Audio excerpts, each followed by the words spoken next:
మరి ఈయన యొక్క జీవితం గురించి మన చరిత్ర పుటల్లోకి వెళ్ళి మనం పరిశీలించినట్లయితే ఆయన మంచి విద్యావేత్త, ధనవంతుడు.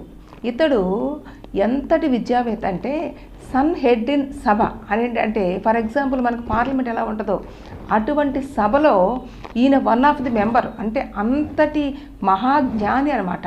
అటువంటి జ్ఞాని నిజముగా క్రీస్తు వారి కొరకు ఎంతో మరి తన్ను తాను తగ్గించుకొని ఆయన చెరసాల అనుభవించడానికైనా కూడా వెనుకంజ వేయనటువంటి స్థితిలోనికి వచ్చాడు.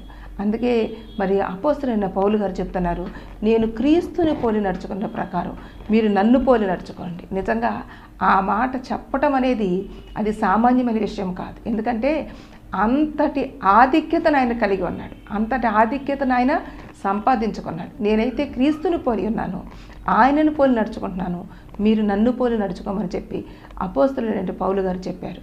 కాబట్టి యేసుక్రీస్తు వారు అపోస్తలుడు కాకముందు సౌలు గారిని దర్శించాడు.